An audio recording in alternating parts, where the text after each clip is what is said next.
जनक मरद कबू कबू बाहर रहे का भावा अका भाव जाए के हरि केकरा से ले हब सवाद अरे भतारे यही होली के बाद अरे देवरा तो गई सहा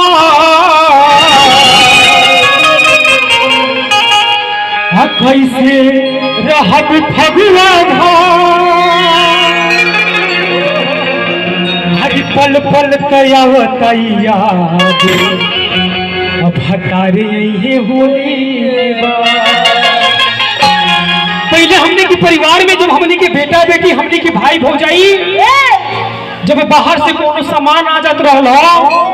तो घर के मेहरारू समझिए सके शायद अब वहाँ के आयब ना वही से सामान भेज देने बने तो वो सामान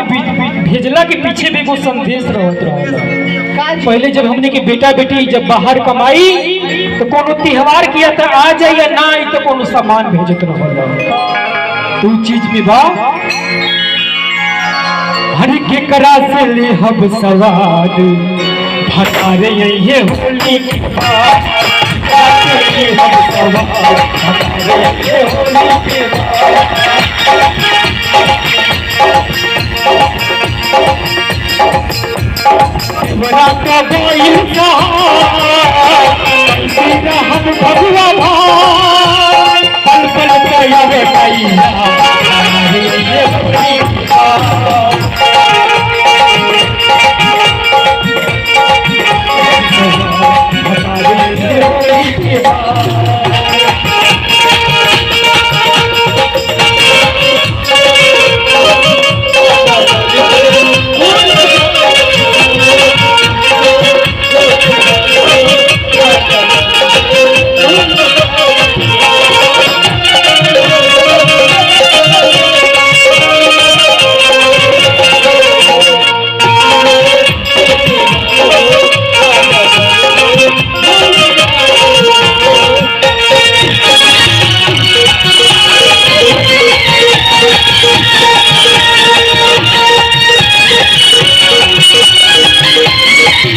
कभी कभी हमने की होली में आई वो कॉमेडियो यही में याद आ गए बीच बीच में कॉमेडियो होत रही ना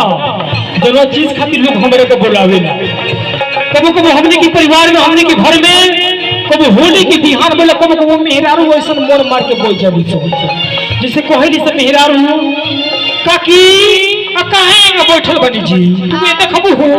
दिमागवा एकदम टेंशन से फाटत त काहे त देखबू काल होली के दिन रहे आई भातर काटी के बेटी हो ऐसा हमर पत्तो होई बिया न खाली तेले में लची जे पूरे बना के दे दे रहियो हो त ढेर बढ़ा के खा लेनी का तो हो ये बच्चे अपने देखबू हम न तनी पुआ बढ़ा के खा ले बिहान से पेटवा दुखिया खरल मरल कहले बाबू आ पेटवा दुखिया गोल से नहीं हरे एकदम से बना देले बा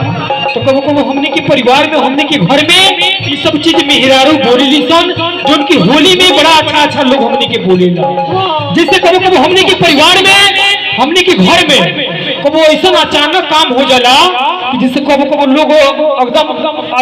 अचानक लागेला सोच जैसे कबो कबो हमने के घर में कबो ये होला कि कोनो कोनो मेहमान आ जाए तो अचानक काम हो जाला जैसे मेहरारू अपने घरे कोनो परिस्थिति में रहिली सो मगर जब वो मेहरारू दूसरा के घरे जाली सो तो हजार गो लागेली स्वभावे को जैसे कहली सो अरे बाप रे बाप ये कितना गर्मी होता है का घर लाइट नहीं का तू कोई देखब जी है लाइट बढ़ाई जे त काट हो जब के हित ना के आवे के रहेला न त का के बैठ दबा लाइट में काट देला सब तलू मेहररुआ कही बाप रे बाप हमरी गांव ते एक मिनट लाइट ना कटे ना हो ये जे कितना गर्मी होता मन तो करता पर बेलौजिया खोल को ने फेंक दी तलू मेहररुआ कही रे बाबू रे त कबू कर लूठा का तन के संगाला ना रे तने और लाइट में लगले त फोन करबे देखबे मर गइल का तो कबो कबो होला हमने के घर में हमने की परिवार में कि जब कोनो को रिश्तेदार आवेला तो लाइट में कटी जाला ये सब चीज देखे के मिलेला कबो कबो हमने के गांव में हमने के क्षेत्र में हमने के जवार में कोनो फेरी वाला जैसे चल जाला सब मच्छरदानी बेचे साड़ी बेचे तो कोनी से मेहरारू गजब गजब लागेली सब बतियावे गांव में जैसे कहली से मेहरारू ए दीदी आए तने हो बेटा हुआ कर रोको जब वो रोकी है तो कहीं है क्या है बाबू तने साड़ी दिखा दे साड़ी ले ले तो हो साड़ी लोकेशन दिखा दी तो मत जमाल पतन पतन चिटक मुट के दिखा दी आ जब साड़िया दिखा दे दिखा दे सब मोगी कहली सब ए भाई साड़िया केतना का बाजी तू कोई 1800 के त ये रामा ये साड़िया में 1800 समात जी ये साड़िया खाली कलरवा लगे बा हमर दयादी 600 का किने ले बड़ी अब तो दुकानदार पगला जाई कोई कहे 1800 कहां 600 का तू तो बहनी के बेरा हमर मूड खराब कइलू ऐसन बा ना तहार ना हमर तू 900 रुपया दे के साड़िया ले जब बहन के बना दा 900 रुपया दे के साड़िया ले ली सो आ जब वो दुकानदारवा चल जाई त कहली से मौगी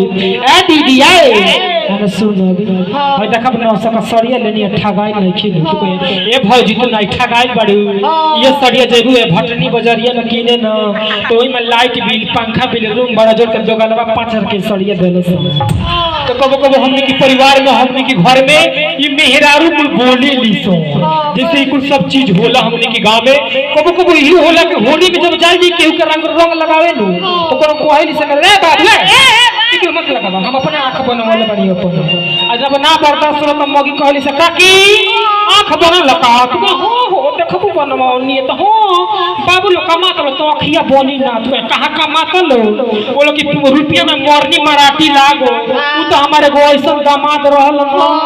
कि अखिया बनवालो से तू मगी तो एक काकी ररी अखिया से ढेर ना लौकत रहल तो हो ये बच्चे तो नहीं आई पातर सामानवा ना मोटे लोग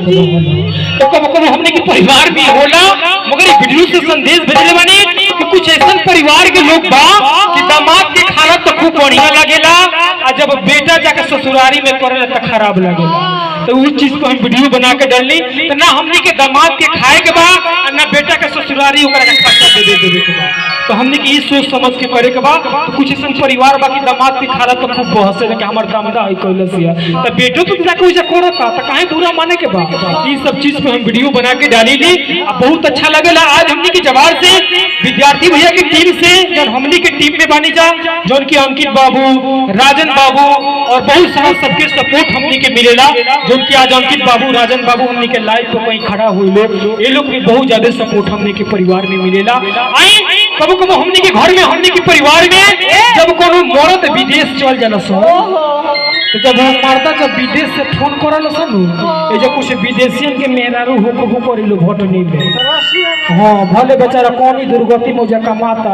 मगर वो विदेशियन के मेहरारू जब बेगवा टांग के आ पानी पूरी के धोई तुर ले बड़ी से ओही बिजवा में जब बीजी बड़ी से मेहरारू ओही बिजवा में कोनो का फोन आ गइल बा ई तो अब हमनी के 1 लाख के मोबाइल जब चली आई तो हमनी के हाँ हेनियो बनी लोका हाँ चली जाए सबके सब भाई बा सब ठीक बा कोनो बात ना सब हमनी के घर में नहीं बजी वही खेतवा में कोनो धान पहिया हो जाला कोनो गदा जाला ते धरती पर सबके जिए के बा हां मगर सब केहू काटे